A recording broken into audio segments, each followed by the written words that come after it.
Warm greetings from the Philippines. This is Alma Ruiz. Warm greetings from Thailand. This is Rey Ty. And we will be discussing Indigenous conflict and peacebuilding, a case study of the Aetas of Central Philippines.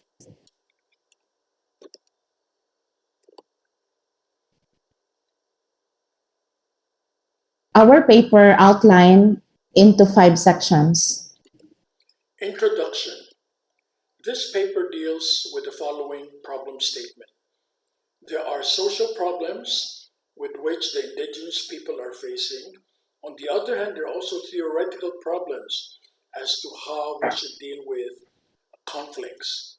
In terms of the social problem, there are 2 concerns. First, colonizers and settlers occupied the ancestral domain of the indigenous people.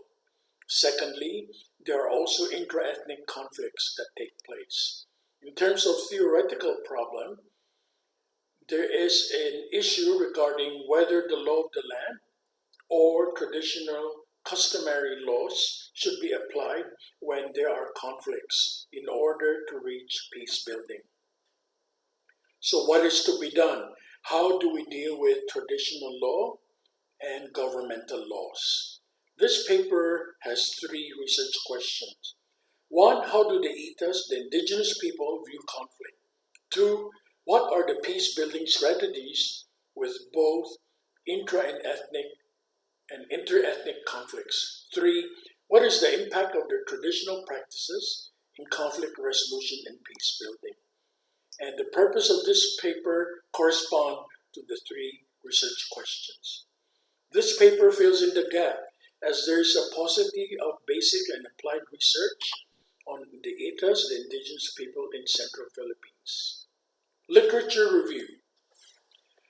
This paper looks at the conflict between the indigenous people, the Aeta, and the settlers on the one hand, and also the conflict among indigenous peoples, the intra-ethnic conflict.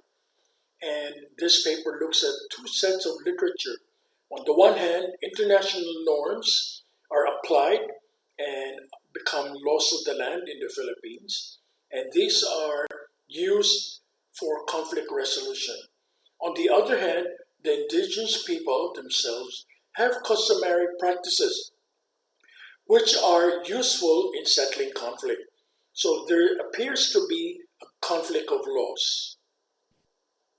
Methodology.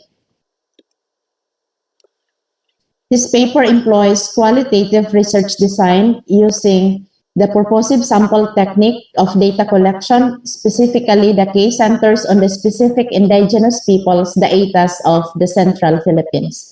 As an ethnographic study, the data gathering technique were framed within 4 months of limited participant observation from January to April of 2021.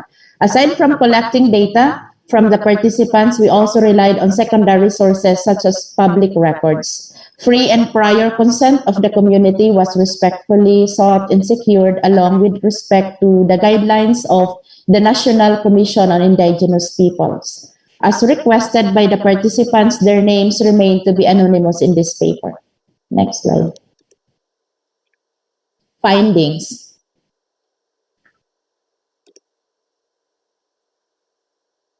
This is one of the photos publicly uploaded in the YouTube, the Council of Elders of the Aetas of Central Philippines. So we give credit to the owner of this video.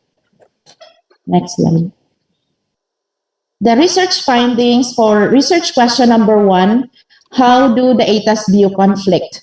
Based on observation, Aetas are peace-loving people. They avoid conflict as much as possible. They view conflict as an inevitable part of human life, but at times they avoid conflict because it contributes annoying or contributes hassle to their daily life. The term is samuk. The conflict present are cross-cultural in nature. The intergenerational conflict persists with another indigenous group, which is Bukidnon. Land conflict or land disputes with the migrant settlers continue as they claim for the ancestral land as the original inhabitants of the land. Next slide.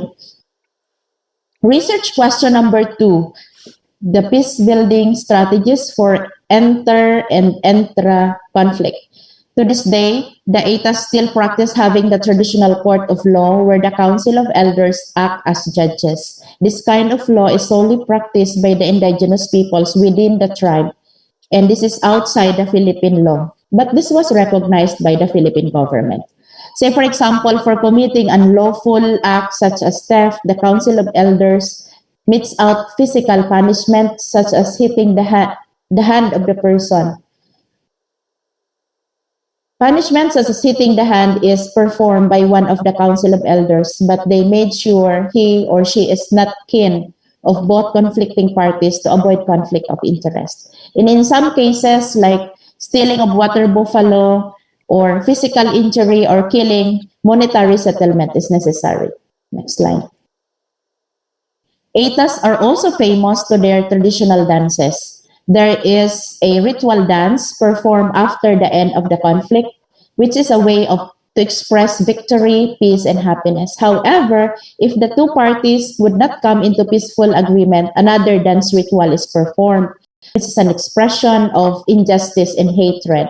However, as mentioned by the participants, the Christian missionaries have succeeded in their teachings not to engage in any form of killing. Next one. For the inter-ethnic conflict violation against the migrant settlers, the common conflict like not paying of debts, damage to property, gossip, adultery, and many others, they filed the complaint to the Peace and Order Committee of the village, which is under the rule of the Philippine local government.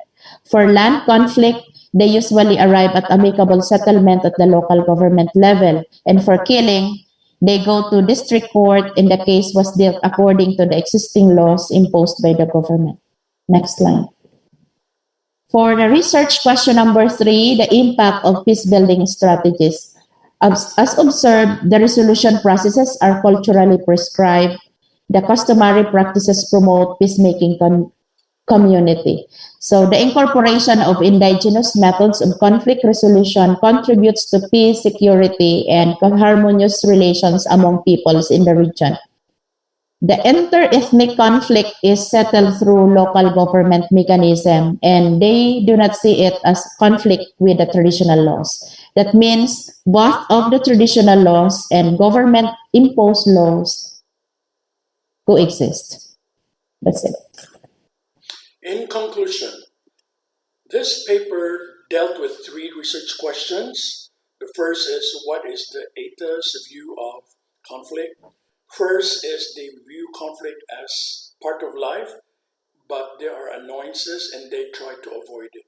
Secondly, their peace-building strategies are twofold.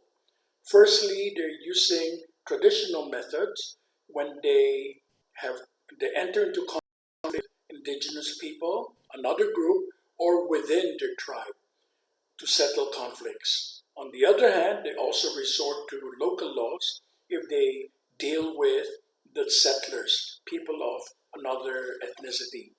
And thirdly, what is the impact of their peace-building strategies? In general, they're able to resolve their conflicts through both traditional method and the local laws, depending on the situation and the different cases. So the recommendation of this paper is that the government should not only use the laws of the land for conflict settlement of the Aetas, the indigenous people, but also recognize the pivotal role of traditional customs and practices in conflict resolution. And in conclusion, we can affirm that there is not only one solution for all types of conflict, because when indigenous people and settler cultures clash, then there should be different approaches in settling the conflict with respect to if the indigenous people enter into conflict among themselves. So in that case, they apply traditional methods were applicable and they're able to settle their conflicts. However, we are taking note by saying that we should not romanticize one formula over the other as a fixed universal remedy. Each type of law has its own usefulness, and we also would like to give a note of caution, as not all traditional practices are positive, such as physical punishment and revenge killing. Luckily, the missionaries were able to enter into dialogue with the indigenous people, and they have agreed to stop revenge killings. However, as of this writing, corporal punishment is still being used, so there will be perhaps more dialogue to be entered into with the indigenous people to seek ways by which to end physical punishment. For a full reference list, please refer to the full paper. Thank you so much.